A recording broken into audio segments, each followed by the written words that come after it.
একটি দুর্ঘটনা সারা জীবনের কান্না। একটি দুর্ঘটনায় পারে একটি পরিবারকে নিঃস্ব করে দিতে। দর্শক, আমি বর্তমানে যে জায়গাটিতে অবস্থান করছি এটি নগরীর ৩০ নং মাদারবাড়ি ওয়ার্ডের মাইলাবিল।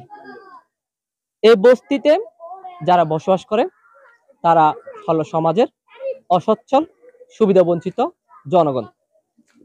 গতকাল রাতে অগ্নিকাণ্ডের মধ্যে এই বস্তিতে ভয়াবহ অগ্নিকাণ্ডের কারণে নিঃস্ব বিশ্ব হয়ে যায় অসংখ্য মানুষের সোনার স্বপ্ন ছিল সাজানো সংসার।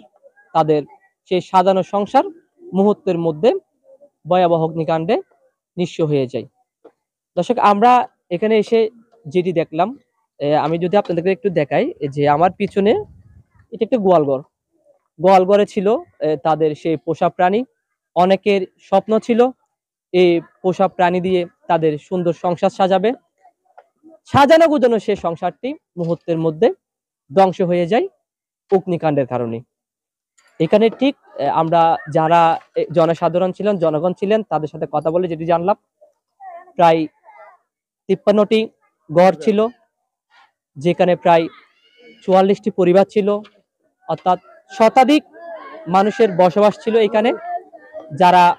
যাদের আয়ের যে উৎস সেটি হলো তারা শ্রমজীবী মানুষ। তারা শ্রমিকের কাজ করেন, তারা ঘাটে শ্রমিকের কাজ করে তাদের সেই পরিবারের মানুষ কতটা অসহায় হলে ঠিক এইভাবে কান্না করে। দর্শক, গতকাল রাতের সেই ভয়াবহ অগ্নিকাণ্ডে আমার পাশে যে বৃদ্ধ মহিলা দেখছেন, ওনার এই যে পরনের যে কাপড় চোপড়, এই কাপড় চোপড় ছাড়া ঘরের কোনো কিছু অবশিষ্ট নেই।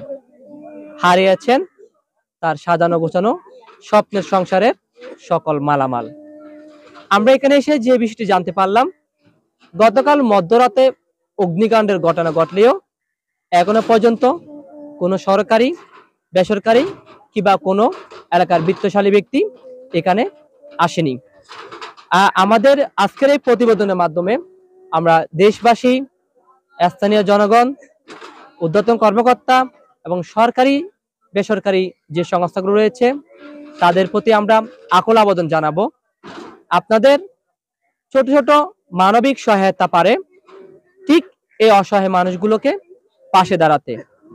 প্রচন্ড শীত পড়ছে, শীতের চাদরে যখন সব দিকে ঢাকা, ঠিক সেই সময়ে ভয়াবহ অগ্নিকাণ্ডে এই মাইলাবিল এলাকার সাধারণ যারা একেবারে সমাজের যারা অসহায় মানুষ বলা হয় যাদেরকে, তাদের এই বস্তির মধ্যে ভয়াবহ অগ্নিকাণ্ডে তারা হারিয়েছেন তাদের শেষ সম্বলটুকু।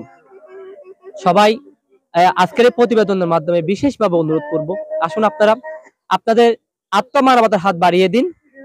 ঠিক যে আমাদের পাশে যে মারা রয়েছেন, যে বোনেরা রয়েছেন, তাদের মধ্যে আপনাদের আর্থিক সহায়তা পেলে তারা আবার হয়তো বা তাদের সেই মাদারবাড়ির মাইলাবিল এলাকা থেকে মনসুর আলম মুরাদ, দৈনিক বাইজিত।